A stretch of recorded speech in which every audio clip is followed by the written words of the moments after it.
This is Dylan, Music and Mascara. So, Jeep build day. I've got the dash torn out of it.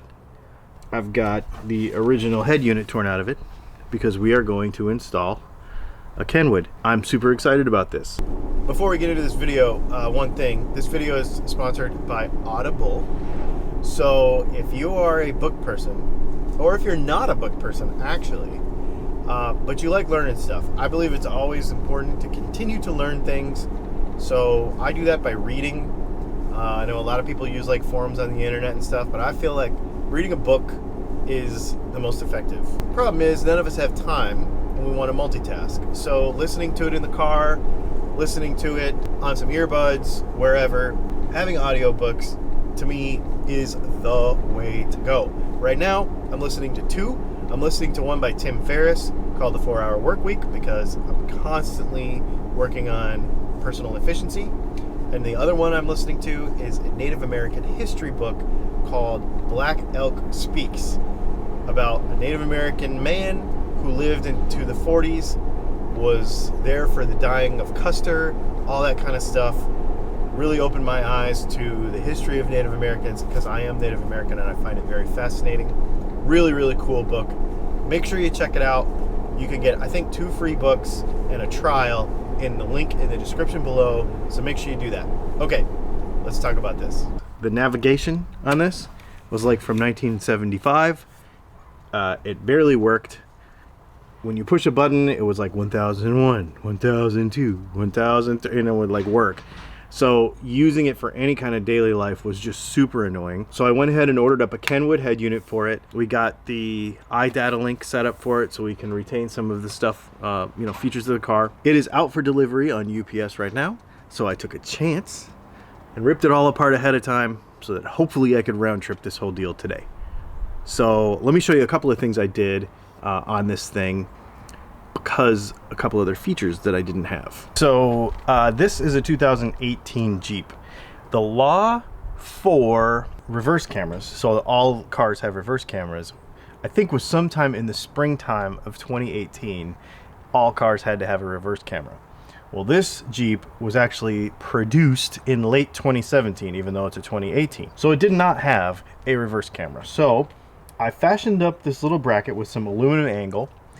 It is not the final design probably, but in order to like understand without investing a bunch of money and time into it, I just wanted to get it in there, get it installed, and then like play with the angle and stuff. And then once I finalize that, if it works, I might just take it off, paint it black so that you can't see it there, make it a little prettier, put some angles on it and stuff, and put it back in. But that's the way we're gonna do the rear camera because the Kenwood that I got can support that rear camera. Well, let me show you what else I did.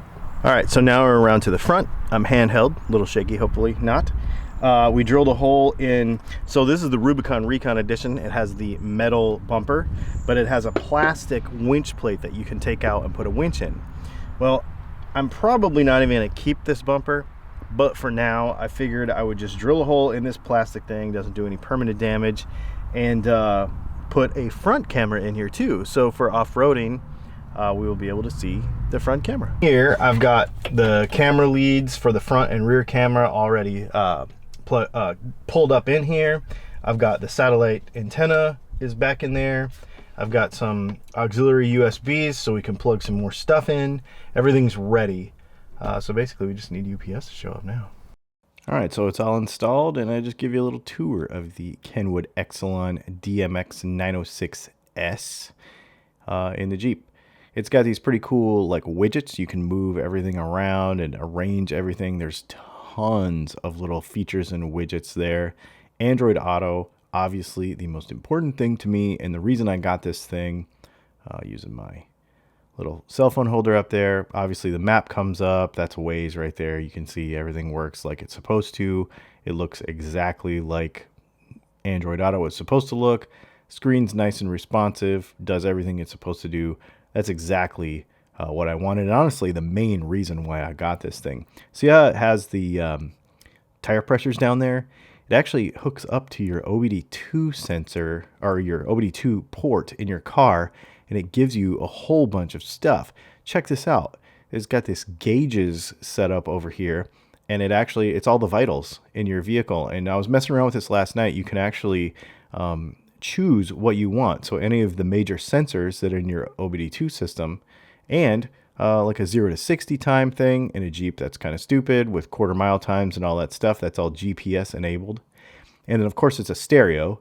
So having adjustable crossovers, being able to adjust for the type of vehicle that it is. This is really one of the most comprehensive things. I mean, I haven't bought an aftermarket stereo in a long time, so to be honest. So this is pretty cool to have all this stuff all built in, subwoofer levels, front and rear, all that stuff. The EQ is really, really sweet. It's got presets so you can save everything.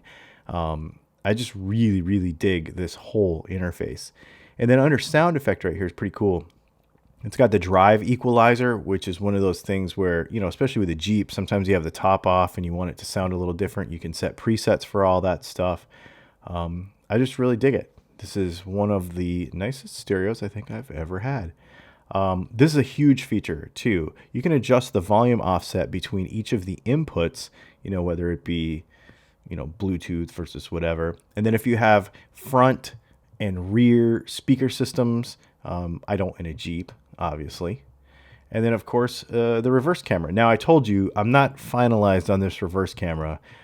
It was rainy and foggy that day. That's why it looks that way. I'm still kind of messing around with it, but you can adjust all that stuff, which is really cool. The Kenwood Exelon DMX 906S. I'm super stoked to have it in my Jeep Rubicon.